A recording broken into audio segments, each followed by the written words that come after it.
Originaire de la ville de Korogo, Momo Soro est un batteur, percussionniste et chanteur ivoirien d'afro-jazz.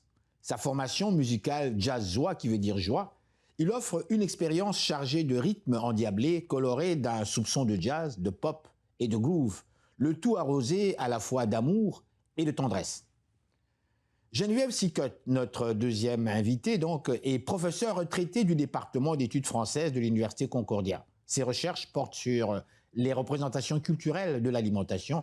En quelques décennies, la poutine a acquis le statut de nouveau plat national québécois. Pourquoi un mets si banal s'impose-t-il aujourd'hui avec tant de force? Il y a là une énigme que l'auteur décrypte avec finesse dans cet ouvrage. Chaque automne, le village québécois d'antan devient le théâtre d'une expérience immersive, unique. Le village hanté, un rendez-vous incontournable pour les passionnés d'Halloween et de frissons où des centaines de comédiens et comédiennes transforment ce lieu historique en une véritable expérience palpitante grandeur nature. Il sera ouvert donc du 26 septembre, donc c'est déjà passé, au 1er novembre, une expérience immersive unique qui ne peut exister qu'ici au village québécois d'antan, souligne la directrice Geneviève, Madame Geneviève donc Legault, que nous avons en interview à cette émission. Madame, Monsieur, bonsoir. Ici Henri Ngaka. Bienvenue à notre magazine de télévision. Bougez pas, ça va causer. Afro Monde.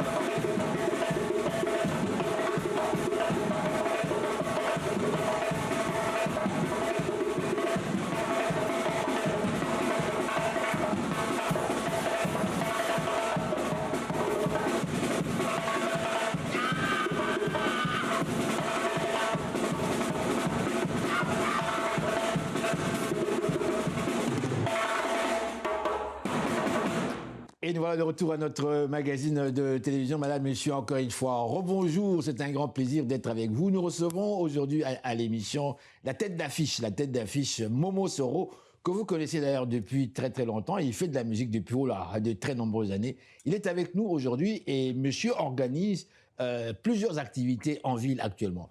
Bonjour Momo Soro, comment ça va? Bonjour Henri, ça va très bien. Mais on vous voit là de bonne humeur, toujours calme. On essaye. On dirait un vieux sage ivoirien. Hein? Ouais, je suis sage. Et Momo Soro, le grand Momo. Alors, de quoi on parle aujourd'hui? Ah ouais, écoute, écoutez d'ailleurs, bonjour tout le monde de là où vous êtes. C'est un événement annuel qu'on fait depuis, je pense que, on va dire en gros 8 ans. Ça s'appelle comment cet événement? L'événement Nord-Sud Caméléon Production. Et en 8 ans, on a eu un trou de 2 ans de Covid et tout, donc on revient sur la carte, les comptes de 6 ans. Oui, oui.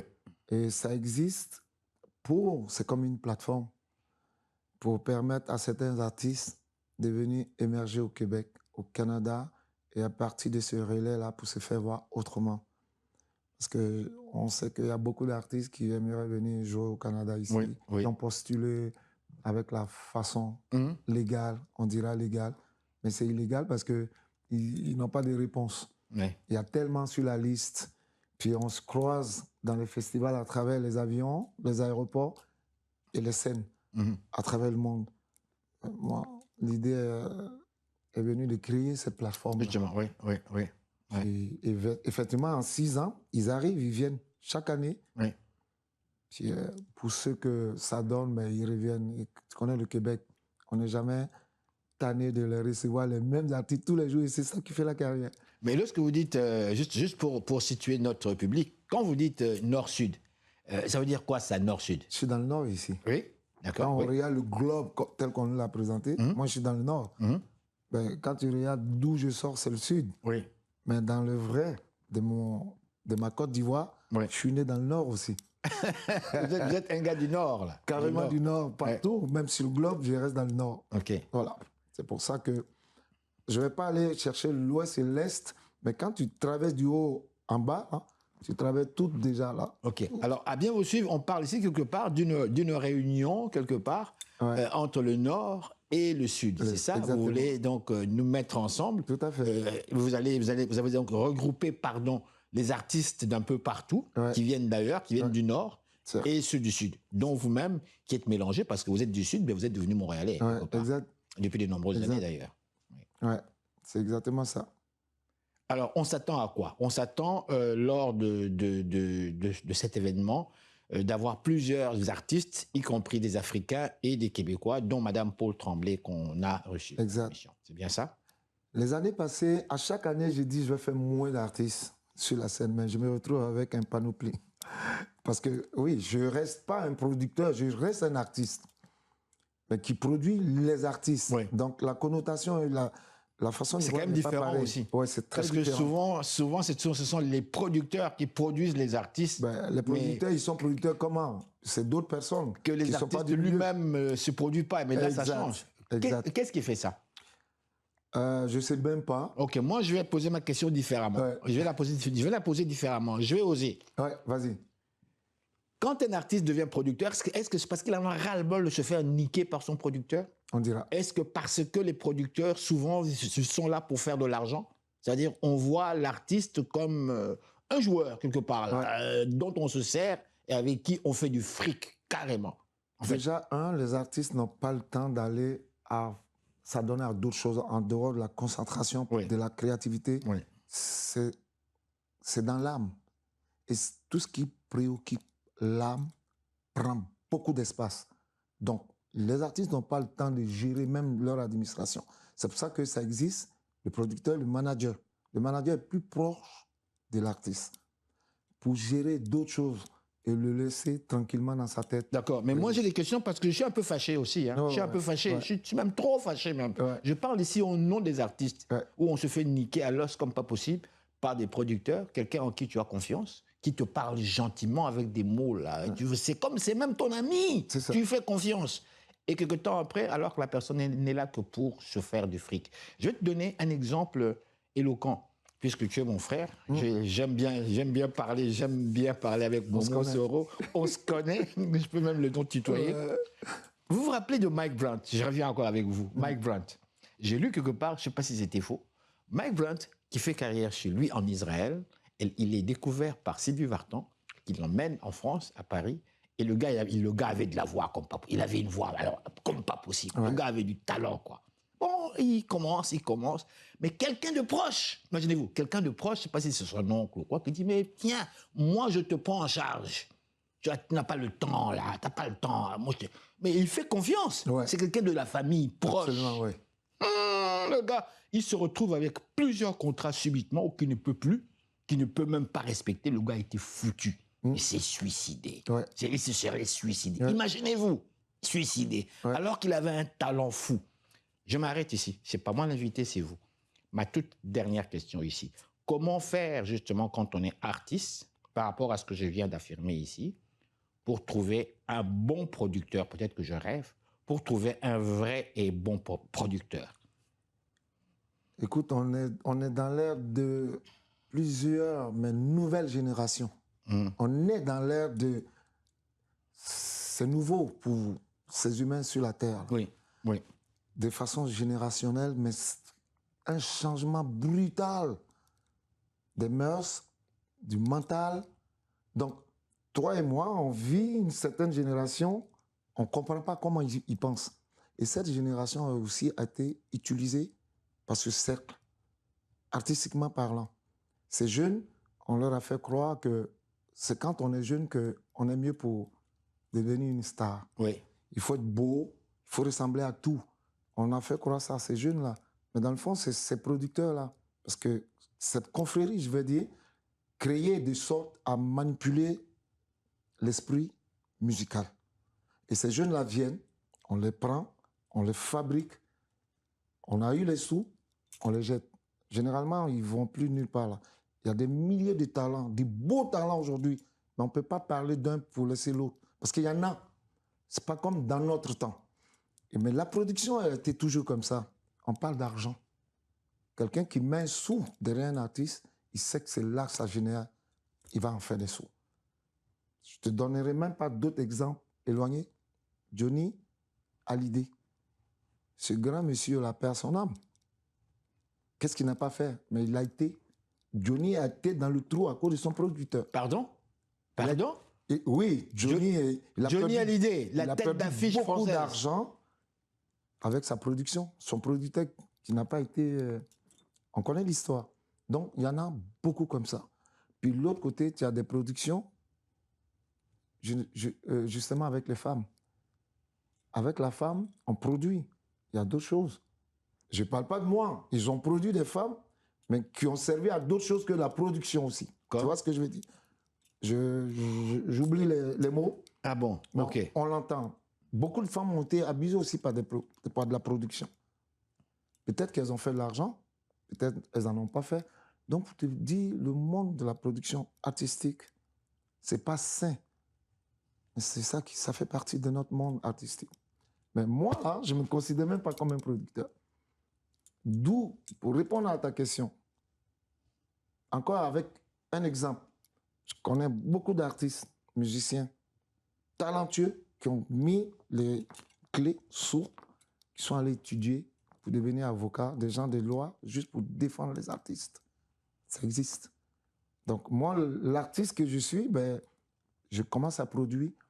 Si j'arrive à démontrer qu'un artiste peut produire et de la bonne façon, avec le respect de ses compatriotes artistes, que ça ouvre aussi des yeux à d'autres personnes, ça va quand même aider à des artistes de se produire parce qu'on est capable de se produire. D'accord. Momo Soro, il y a de nombreux artistes, vous le savez, montréalais, qui, en fait, au niveau du Canada aussi, qui vous suivent.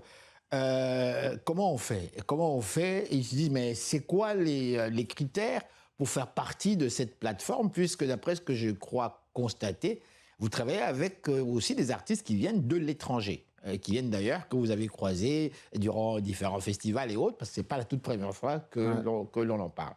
Mais ceux d'ici, il y a ceux d'ici, on a Madame Paul Tremblay, d'accord, mais il y a ceux d'ici qui vous regardent, qui sont africains aussi comme vous, et qui aussi se recherchent, qui cherchent aussi à être vus quelque part. Quels sont les critères sur lesquels on peut se baser pour dire, tiens, je voudrais moi aussi postuler et faire partie de la plateforme de M. Momo Soro? Il faut que mon oreille écoute. Tout simplement. C'est tout. Comme je disais, la plateforme est ouverte de façon internationale. Oui. C'est moins rare même que je produis les artistes d'ici. On les voit, on se connaît, on se voit tous les jours. Oui. Aussi, on parle de production, on parle de la qualité dans tous les sens. Et il faut arriver à ce que ça génère quand même des sous. Justement. On dépense. Est-ce que ça génère, justement, en fait, une production... Je vais être beaucoup plus direct, sans vous interrompre. Ouais. Est-ce que l'artiste africain, que moi je vois un peu par-ci par-là, je n'ose pas citer les places, mais les places, il n'y en a pas beaucoup. C'est souvent les mêmes places. Ouais. Est-ce que c'est possible de gagner, de générer de l'argent? Vite fait, dans le contexte dans lequel on est, le pays dans lequel, avec sa déontologie musicale, artistiquement parlant, un artiste, ça ne génère rien ici, africain, ça ne génère rien. Pardon? L'artiste africain qui habite ici, il ne génère rien. Tu ne peux pas produire un artiste... Comment ça ne génère rien? Non. Mais il y a quand même des têtes d'affiche qui sont connues internationalement. Non, on parle des artistes du Québec. Oui.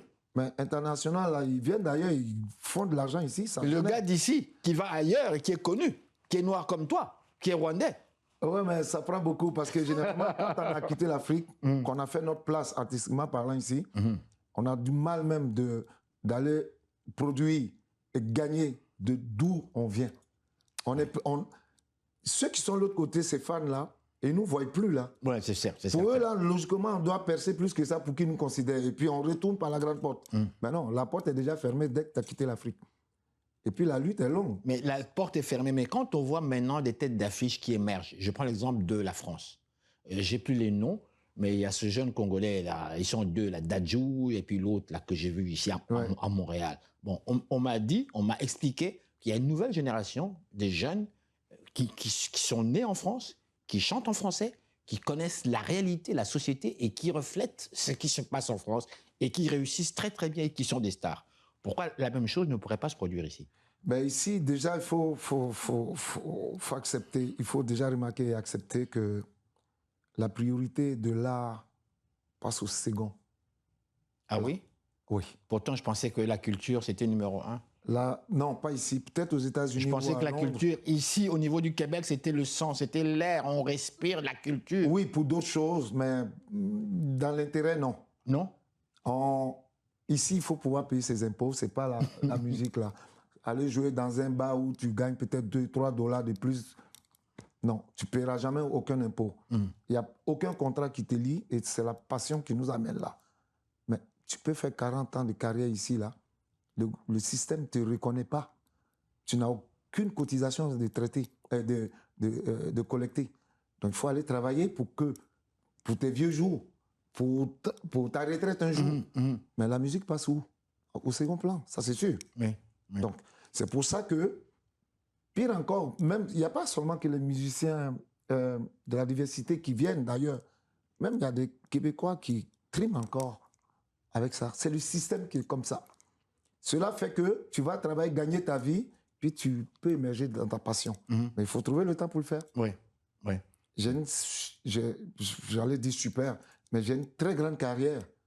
Mais penses-tu qu'en venant ici, là, je ne savais pas que je pourrais venir m'asseoir et puis c'est fini là? Non, je ne me laisse pas faire parce que ça existe aussi ailleurs. Oui. Et il y a des périodes que j'utilise pour aller émerger autrement ailleurs. Tout le monde le fait. Tout le monde peut le faire. Il y en a qui le font, il y en a, ben, pour d'autres raisons, ils ne vont pas aller le faire. Ils vont rester là. Donc, tu vois, en plus, finalement, on ne les voit plus, il n'y a plus de carrière. Momo Soro, on vous considère aujourd'hui à Montréal comme une grande vedette. Vedette, non. Non? Je suis connu, peut-être, oui, mais vedette. L'humilité, hein? Je ne sais pas quoi dire par rapport à ça. Oui. Star, vedette, tout ça, pour moi, Oui. ça existe, mais Oui. ce n'est pas pour moi. Momo Soro, c'était un honneur, un grand plaisir Absolument. de vous recevoir à cette émission. Dites-moi, qu'est-ce que le téléspectateur qui nous regarde maintenant peut retenir de cette conversation? OK. La conversation, pour deux choses. Cette année, j'ai tablé sur les locaux. Mon programme qui est là est un programme choisi des gens du Québec, mais pas connus. Mais le talent est là. J'invite aux plus oseux, curieux, de venir voir. Parce que il y a une chose que je veux dire. Moi, quand je compose la musique, je voyage. Je ne compose pas dans le conventionnel. Donc, mon programme, mes choix, ça voyage. Tu viens, tu voyages toute une soirée. Il y a toutes sortes de musiques qu'il faut entendre. Toutes sortes de voix, tout style. Dont moi, afro, dedans. Donc, il y a la Côte d'Ivoire vous-même avec le champion de la batterie, parce que Momo Soro, c'est un champion comme pas Non, mais possible. n'oublie pas, il faut Henri, l'entendre. Oui. c'est pas moi là, j'ai un batteur qui est là aussi ce soir. Mais toi-même, quand tu joues, ouais. Mais qui est aussi bon. Oui. Ah bon? Qui est très bon. Quelle qui a son humilité. projet. Oui. D'accord. Quelqu'un que j'ai formé aussi. Oui, justement. Mais toi, quand tu te mets là, c'est grave, quoi. Oui, c'est autre chose. On dirait que c'est autre chose. On apprécie ça. Momo Soro, Merci. je dois vous dire merci. Merci Merci de nous avoir accordé cette interview. Merci beaucoup, Henri. Voilà. Alors, Ça fait madame, toujours monsieur. Pardon? Ça fait toujours plaisir. Laisse-moi continuer. Madame, monsieur, alors restez là. Nous sommes de retour tout de suite après ces réclames publicitaires.